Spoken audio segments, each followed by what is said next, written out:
ummatan wasata litakunu syuhada'a 'alan nas wa yakuna ar-rasulu 'alaikum syahida, dan juga agar Rasul SAW menjadi saksi atas kalian semuanya. Nah, Bapak Ibu sekalian, hadirin hadirat, kita melihat bagaimana wasatiyatul Islam, ajaran wasatiyah dalam Islam itu dalam berbagai aspek. Kita mulai misalnya dari aspek akidah, keyakinan.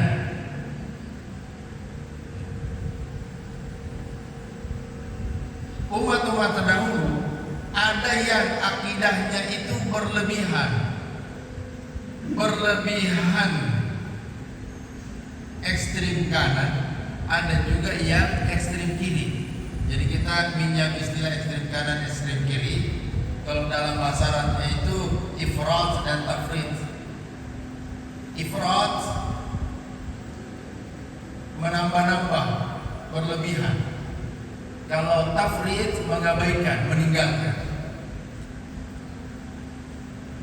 Misalnya dalam hal menyikapi Nabiullah Isa alaihissalam,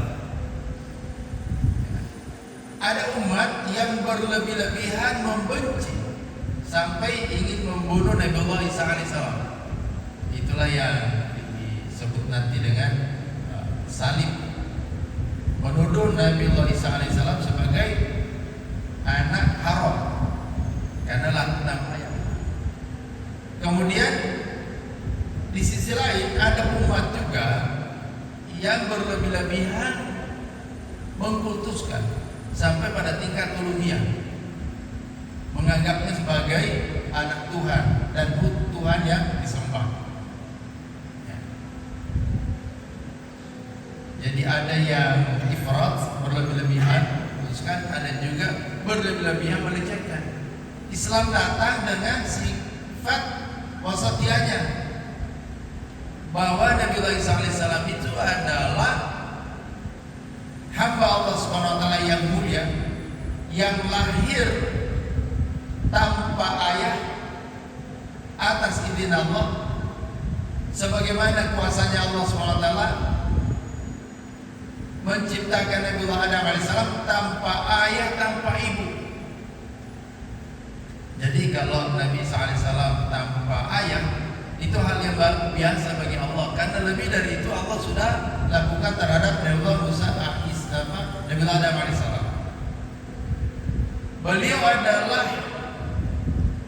Nabi dan Rasul Allah SWT yang diberikan mukjizat oleh Allah SWT, sehingga bisa melakukan hal-hal yang di luar kemampuan manusia, yang juga diabadikan oleh Allah SWT. Bisa menyembuhkan orang buta, bisa menghidupkan orang mati biiznillah, dengan izin Allah Subhanahu wa taala. Dan beliau adalah salah seorang dari ulul azmi minar rusul. Nabi Allah Nuh alaihissalam, Nabi Ibrahim, Nabi Musa, Nabi Muhammad SAW, dan Nabi Allah Isa alaihissalam. 5 alaihi wassalatu wassalam. Itulah keistimewaan Nabiullah Isa alaihissalam. Memang istimewa di sisi Allah Subhanahu wa taala. Bahkan dalam Al-Qur'an dikatakan wajihan fid dunya wal akhirah. Nabi Isa itu adalah tokoh, orang terkemuka fid dunya, di dunia ini, wal akhirah, dan akhirat. Ya, jadi Allah SWT yang sangat mulia, Nabi dan Rasul, ya, yang diutus sebelum Nabiullah Muhammad SAW. Banyak pembahasan terkait dengan ini, tapi ini bukan tema kita. Ya, jadi poinnya adalah bahwa dalam hal akidah, Islam menganut prinsip pertengahan. Yang kedua, dalam hal ibadah,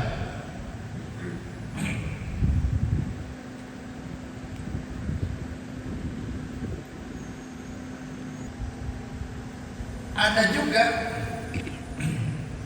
umat yang berlebih-lebihan dalam beribadah, berlebih-lebihan dalam menyikapi syariat atau jalan Allah Subhanahu wa taala. Berlebihan menambah, ada yang berlebihan nanti mengurangi atau meninggalkan. Ya. Tidak perlu kita sebut karena sudah masyhur. Jadi ada dari umat ini yang menambah-nambah ajaran yang Allah turunkan. Dan itu disebutkan di dalam Al-Quran, wa rahbaniyatan ibtada'uha ma katabnaha 'alaihim. Jadi ada di antara hamba-hamba Allah SWT ini yang mengandung rahbaniyah. Ibtada'uha, mereka mengada-adakannya, ma katabnaha 'alaihim, kami tidak mewajibkan kepada mereka. Ya. Nah, ini tidak perlu terlalu dibahas ini bos sekalian, karena ini disiarkan ya. Ini kendalanya juga dalam era sekarang ini, banyak hal yang harus kita jaga ya, untuk tidak kita dianggap menyinggung ya. Nah, baiklah ya, di umat-umat terdahulu ada yang seperti itu. Ada yang dapat perintah malah ditinggalkan, ada malah yang bikin-bikin.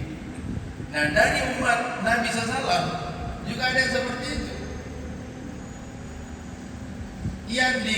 Yang diperintahkan belum dikerjakan sudah menambah. Di sisi lain ada yang mengabaikan. Istilahnya Pak Kiai Ma'ruf Amin, Islam itu adalah wasatiyah baina at-tasyaddudiyah wal liberaliyah. Tasyaddudiyah itu ekstrim. Ya, pokoknya nggak ada tasawuf, nggak ada toleransi. Ya, pokoknya semua wajib, haram dan wajib aja. Ya. Memaksakan, mengharuskan sesuatu yang yang diperbolehkan dilarang, sesuatu yang hanya dianjurkan diwajibkan. Tasyaddudiyah ada dari kalangan umat Islam yang seperti itu. Ifrat, ghulu, melebih-lebihkan. Ada juga yang tafrid, mengabaikan. Liberaliyah, sangat liberal. Yang diperintahkan tidak dilaksanakan, bahkan diragukan. Bahkan saking liberalnya menganggap semua agama itu sama saja. Hanya ada yang beribadah hari Jumat, ada yang beribadah hari Ahad, ada yang beribadah hari Sabtu. Nah, ini ada kaum umat Islam yang seperti itu. Kebablasan ya, dalam pemikiran. Kalau dalam amalan ya, ada juga yang wajib saja tidak ditunaikan, apalagi yang sunnah. Sholatnya ada yang 2 kali setahun ya. Idul Fitri, Idul Adha. Ada juga yang lumayan lama, setiap pekan hadir. Ada juga tempo-tempo ya, kalau lagi enak ya, segar-segar, tidak ngantuk ya sholat. Kalau tidak, ini kelompok yang tafrid, mengabaikan, yang fardu saja diabaikan. Namun sekalian, sikap yang benar adalah proporsional, adil. Yang wajib ditunaikan sebagaimana mestinya, yang dilarang juga ditinggalkan. Kalau larangan itu, kata Allah Subhanahu wa taala, kalau kalian diperintahkan fattaqullaha mastata'tum, kalau kebaikan itu sesuai dengan kemampuan, karena dia membutuhkan pengorbanan dan perjuangan, maka disesuaikan dengan kemampuan. Tapi kalau meninggalkan larangan itu tidak ada sesuai kemampuan. Kenapa? Karena meninggalkan larangan itu tidak perlu tenaga, tidak perlu pengorbanan.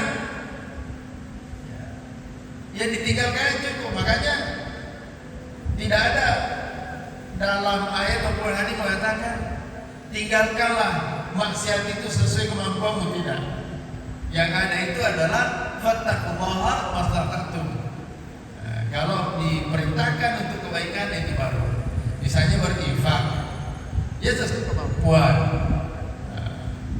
Qiyamul lail juga. Yang senior atau yang sakit ya mungkin tidak bisa lama-lama, diringankan. Tapi yang muda-muda masih fit, dimaksimalkan. Itu sesuai dengan kemampuan. Tapi kalau jangan berbohong, saya belum bisa meninggalkan berbohong, tidak bisa begitu. Jangan berjudi, saya belum bisa tinggalkan. Justru meninggalkan itu lebih ringan, lebih menguntungkan karena tidak perlu perjuangan pengorbanan. Nah, Bapak sekalian, jangankan kita, di zaman Nabi SAW juga ada di antara sahabat yang ingin melakukan ibadah secara berlebihan. Ada. Kita biasa dengar dalam sebuah riwayat 3 orang mendatangi istri Nabi SAW bertanya, kayak apa sih ibadahnya Rasulullah SAW itu? Diceritakanlah Nabi itu begini ibadahnya, ya, puasa-puasa sunnahnya, sholat-sholat sunnahnya, diceritakan semua. Lalu 3 orang ini merasa masih jauh kita dari Rasulullah SAW. Maka di antara mereka ada yang berniat, kalau malam hari saya nggak mau tidur, pokoknya semalam suntuk dia mulai. Yang kedua, saya mau puasa terus menerus tiap hari sampai Ramadan, ya, nggak ada jeda. Yang satu lagi, saya tidak mau menikah karena istri dan anak-anak itu merepotkan. Kita harus kerja keras lagi mencari rezeki, mengganggu ibadah. Lalu informasi itu sampai kepada Nabi SAW. Nabi tegur, kenapa ada orang yang seperti ini? Yaf'aluna kadza wa kadza. Beliau katakan, inni atqakum lillahi wa akhsyakum lah. Aku adalah orang yang paling takut dan paling bertakwa kepada Allah SWT di antara kalian. Walakin, ya, aku ini bangun malam tetapi sempat tidur juga, istirahat. Kenapa? Untuk bekal di siang hari. Karena Allah SWT menjadikan malam itu sebagai pakaian untuk istirahat, siang hari untuk beraktivitas. Ya. Kemudian Nabi katakan, asumu wa uftir, aku juga sering puasa, tapi berbuka juga tidak selama-lamanya. Ya. Wa atazawwajun nisa, dan aku juga menikahi wanita-wanita, tetapi tidak mengganggu aktivitas duniawi Rasulullah SAW sebagai pemimpin, sebagai kepala keluarga. Nah, inilah Bapak sekalian. Jadi Nabi SAW itu bersikap proporsional. Ya, itulah sebabnya Nabi SAW kalau didatangi oleh sahabat untuk bertanya amalan apakah yang paling baik ya Rasulullah, Nabi itu biasanya menjawab sesuai dengan kondisi sahabat yang bersangkutan. Tidak sama jawabannya. Nah, kenapa? Karena Nabi tahu, ya, si fulan ini kualitas imannya sudah levelnya sudah tinggi. Ini harus dikasih arahan yang lebih berat lagi. Yang masih baru beriman, oh yang ringan-ringan saja. Itulah Rasulullah SAW. Makanya beliau memberi pesan, yassiru wala tu'assiru. Berilah kemudahan dalam beragama ini, jangan menyulitkan, tapi jangan juga memudah-mudahkan. Nah, Bapak Ibu sekalian, kebanyakan daripada umat kita itu malah memudah-mudahkan, bukan memudahkan, memudah-mudahkan artinya sengaja dimudahkan, walaupun sebenarnya memang Islam itu memberi kemudahan. Yuridullahu bikumul yusra wa la yuridu bikumul usra. Allah menghendaki bagi kalian itu kemudahan dan tidak menginginkan kesulitan. Tapi masalahnya ada yang memudah-mudahkan. Nah, inilah yang tadi istilahkan dengan apa? Tafrid, mengabaikan. Ya. Apa kira-kira memudah-mudahkan itu ya? Ya,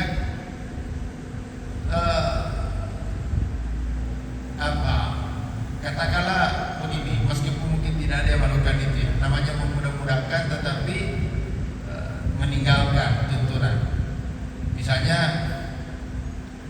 sholat Jumat yang sudah jelas-jelas wajib bagi laki-laki untuk hadir ya, tapi karena dia sibuk, saya sholat duhur aja. Nah, ini namanya memudah-mudahkan. Ya, itu tidak boleh. Mudahkan. Nah, baik, itu dalam hal ibadah baru sekali. Yang ketiga dalam hal akhlak. Jadi Islam juga ini mengajarkan akhlak yang pertengahan, tidak berlebih-lebihan. Dalam hal apa saja? Dalam hal berbicara misalnya. Ya. Nabi SAW pernah sholat itu dengan suara yang sangat tinggi, baca Quran, turun ayat, wala tajhar bi sholatika wala tukhafit biha wabtaghi baina dzalika sabila. Jangan terlalu meninggikan suaramu, jangan juga terlalu merendahkan, tapi ambillah yang pertengahan. Ya, itulah yang lebih baik. Berjalan juga seperti itu, apalagi laki-laki. Berjalan dengan badan yang tegap supaya kelihatan kelaki-lakiannya. Ya, jangan lengkap-lengkap kayak perempuan. Jangan juga terlalu dibuat-buat. Makan. Nah, makanan juga. Apa kata Allah SWT? Kulu washrabu wala tusrifu. Makan dan minum oleh kalian, tapi jangan berlebihan. Berlebihan itu berlebihan porsinya, ya, atau berlebihan kalorinya. Kenapa Bapak sekalian? Makanan ini kan untuk mensupport tubuh kita mendapatkan energi untuk bisa beraktivitas. Itu intinya, ya. Nah, ketika kita berlebih-lebihan mengkonsumsi makanan melebihi kebutuhan fisik kita misalnya orang kantoran, tapi makannya 3 piring, itu baru nasinya, belum telurnya juga 3 biji minimal, 3 potong daging lagi rendang. Kerjanya di ruang ber-AC, tidak ada aktivitas. Ini sudah pasti akan menimbulkan berbagai macam penyakit. Itu sudah sunatullah. Ya. Jadi intinya seperti itu. Tawazun, ada keseimbangan antara yang masuk dengan yang keluar. Ada juga orang keluarnya luar biasa, banyaknya energi yang keluar, tapi kurang asupannya. Nah, itu menimbulkan juga problem. Ya. Kalau mau diukur seimbang. Ya. Nah, Rasulullah SAW telah mengajarkan kepada kita pola hidup sehat, dan saya kira banyak ahlinya ya. Yang kita istilahkan dengan Tibbun Nabawi. Ya. Kita melihat tidak ada di antara sahabat Nabi SAW yang wafat karena sakit karena penyakit kronis, paling 2-3 hari demam sebagai asbab meninggal. Ya. Banyak di antara mereka yang syahid di medan perang, dan yang wafat karena usia itu juga ada, ya, seperti Abu Bakar radhiyallahu anhu, kalau Umar bin Khattab, Utsman bin Affan radhiyallahu anhuma, Ali bin Abi Thalib radhiyallahu anhu itu meninggal karena dibunuh. Kalau Abu Bakar radhiyallahu anhu itu karena usia. Tidak ada yang kena macam-macam penyakit. Ada yang jantungan, ada yang kolesterol, asam urat, diabetes, gagal ginjal, nggak ada, Pak. Ya.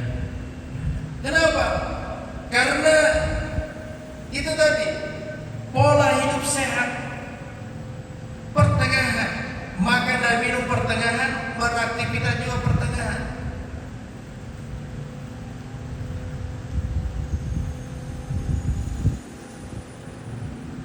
Dan Rasulullah SAW ya, dan para sahabatnya kan tarbiyah jasadianya, ya, olahraganya itu maksimal, ya, maksimal. Bukan hanya kalau pergi jihad, tapi pergi ke masjid juga nggak ada yang naik motor, nggak ada yang naik mobil. Ini bos sekalian. Justru di Jepang katanya, ya, itu justru menerapkan pola hidup ini. Tidak ada orang di Jepang yang pergi ke kantor itu dari pintu rumah masuk pintu kantor itu, ya, diantar mobil. Jadi tempat parkir, ya, jauh dari tempat kerja. Orang yang pakai transportasi publik juga begitu, butuh jalan kaki. Sudah dihitung itu sekian langkah dalam sehari orang keluar beraktivitas, ya, dipaksa sedemikian rupa. Bagi yang mampu untuk olahraga rutin, makanya orang Jepang itu rata-rata umurnya tua, Pak. 80 tahun itu masih ada yang aktif ngantor. Banyak yang umur 100 tahun lebih. Cuma repot juga negara, kan itu menjadi tanggungan, kan. Ya. Siapa sekarang ini yang tokoh yang umurnya hampir 100 tahun bukan masih kuat ya, tapi masih sehat. Kenapa? Pola hidup sehat diterapkan sejak kecil, yaitu Dr. Mahathir Muhammad, mantan Perdana Menteri Malaysia. Beliau luar biasa. Jadi waktu COVID itu beliau ngantor di tempat olahraga, gym. Kebetulan waktu COVID itu beliau naik jadi Perdana Menteri lagi. Jadi kalau ada yang mau ketemu di tempat itu. Di usia yang sudah waktu itu 94 tahun itu masih aktif. Masya Allah. Ya, banyak Bapak Ibu contoh-contoh, tapi itu salah satu yang kita kenal. Ya, banyak contoh-contoh di kampung yang seperti itu. Nah, ini kepada kita anak muda ini, ya, jangan digaspol terus.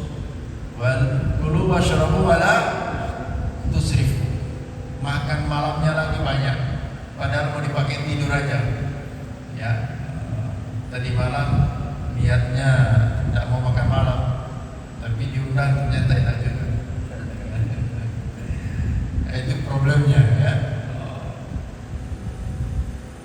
Ada yang bilang begini, ini karena bicara kulu washrabu, ya.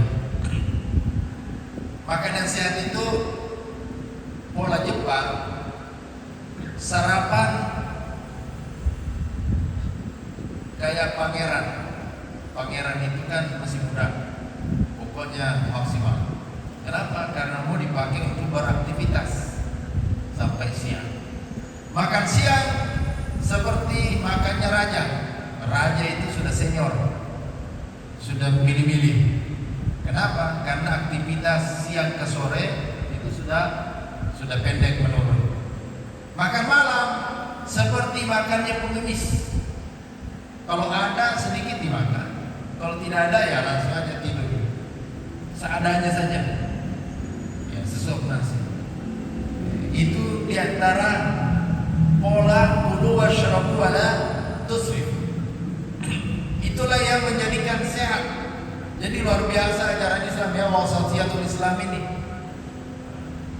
dalam hal makan sekalipun. Dalam hal keuangan, Bapak Ibu sekalian, baik keuangan pribadi, keuangan organisasi, apalagi keuangan negara. Bagaimana wasatiyah Islam? Kata Allah SWT, "Wala taj'al yadaka maghlulatan ila 'unuqika wa la tabsutha kullal basti fataq'uda maluman mahsura." Janganlah engkau menjadikan tanganmu itu mencekik lehermu, membelenggu. Maksudnya jangan terlalu pelit, kedekut. Nah, kalau bahasa Portugisnya itu kikirit gelang. Ya. Jangan terlalu pelit. Wala tabsutha kullal basti. Jangan juga terlalu royal. Kenapa? Karena itu akan menimbulkan penyesalan. Bapak Ibu sekalian, sekarang ini diuji, kita diuji, apalagi kaum milenial. Ya. Saya akhir-akhir ini aktif mendengarkan semacam coaching dari pengusaha-pengusaha Tionghoa dalam bisnis maupun dalam keuangan. Memang wajarlah kalau orang-orang Tionghoa itu rata-rata kaya raya. Ya, terlepas nanti ada perilaku-perilaku mungkin yang tidak sejalan dengan ajaran agama, itu hal lain. Tapi memulai kerja, memulai bisnis dan mengatur keuangan itu luar biasa. Ada seorang crazy rich, kaya raya, ya masuklah dalam 10 besar orang terkaya di Indonesia. Dia katakan, saya lahir di kandang ayam karena sempit sekali rumahnya pada saat itu. Ya, bapaknya tidak mendapatkan fasilitas karena warga Tionghoa pada saat itu memang tidak mendapatkan peluang usaha ya sebagaimana pribumi, tapi dia tetap berusaha keras. Lalu kemudian satu ketika ayahnya sudah kaya raya, sudah punya Mercy ya, dan ya udah jadi miliarder. Tapi anaknya ini belum menghasilkan uang, baru dilatih kerja. Suatu ketika ibunya ingin masak yang enak-enak, ayam opor katanya. Tiba-tiba bapaknya datang, marah. Kalian ini semua masih miskin, yang kaya ini baru bapakmu, belum layak makan ayam. Berikan tetangga itu, berikan tetangga. Kalian baru boleh makan ayam kalau sudah bisa menghasilkan juga, sudah kaya raya. Sekarang ini yang kaya baru ayammu. Bayangkan pola hidup yang sederhana ini ya, tetapi sederhana untuk menumbuhkan karakter tadi itu ya. Ada orang sederhana tetapi tidak produktif, hebat banget tapi tidak produktif. Yang benar itu hebat tapi produktif. Anak-anak milenial sekarang itu luar biasa tawakalnya. Dapat gaji 1 bulan habis dalam 1 pekan.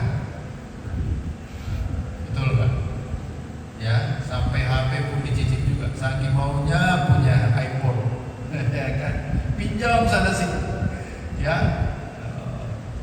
Sudah kredit motor, HP juga kredit. Kalau sudah punya istri, kredit kulkas juga, kredit apa lagi? Blender juga di kredit semua. Kasihan. Ya. Tidak menyesuaikan dengan kemampuan. Tidak boleh juga memaksa diri. Udah jelas-jelas ada uang, ya, mestinya makan ikan basah, ikan kering terus. Kenapa? Penghematan. Ya, padahal yang ada gizinya itu adalah ikan segar. Nah, sama dengan orang kampung, ada telur ayam kampung dijual, kemudian dibelikan ikan kering. Sayang sekali, ya, justru di sini lagi gizinya ini. Ya, banyak di antara kita begitu. Ya, orang Kepri ekspor ikan-ikan segar ke Taiwan, ke mana-mana, ke luar negeri. Saya pernah lihat itu, yang memang masih segar, ya, belum mati gitu kan. Wah, di sana itu dimakan tanpa dimasak, masih segar itu. Kalau di Bugis itu namanya lawak. Jadi ikan mentah diperasin jeruk aja itu sudah enak itu. Itu sehat, dimakan di sana. Itu diambil dari mana Pak? Dari Kepri.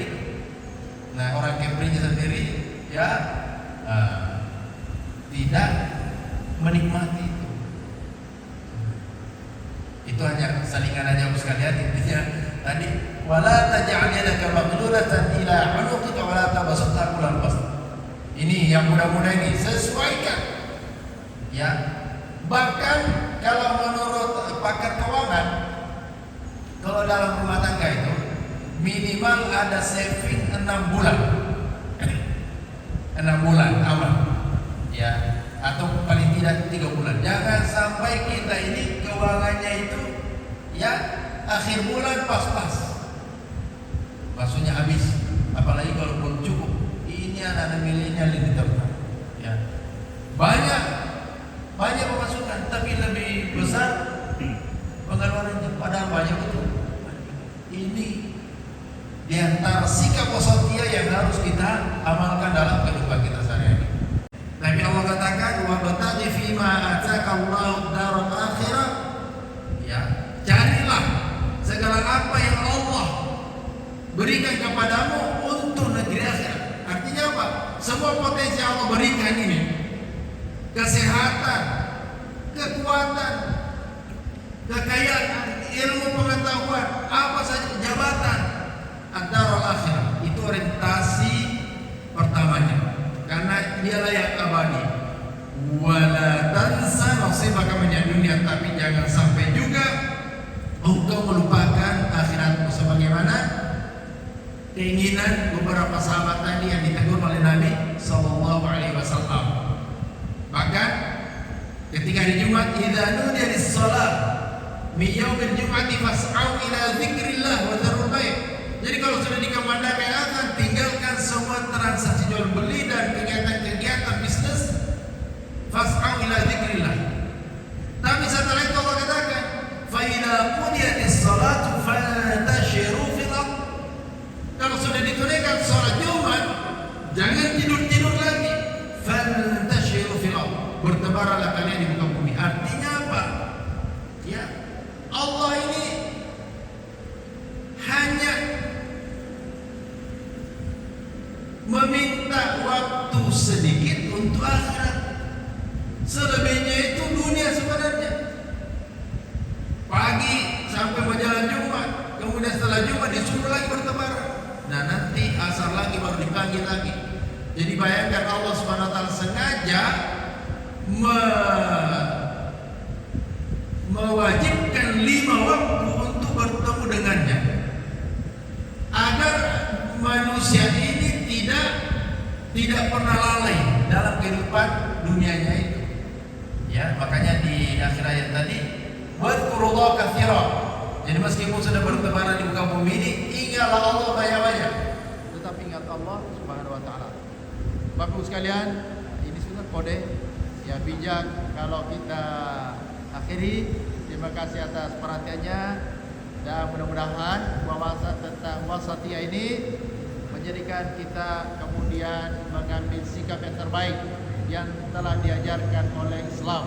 Dengan sikap wasatiyah atau pertengahan itulah, maka insyaallah kita akan mendapatkan kebahagiaan hidup di dunia dan di akhirat. Kita juga akan menjadi umat yang terbaik billahi taala. Aqulu qouli wa astaghfirullahi wa lakum. Subhanakallahumma wa bihamdik asyhadu an la ilaha illa anta astaghfiruka wa atubu ilaik. Assalamualaikum warahmatullahi wabarakatuh.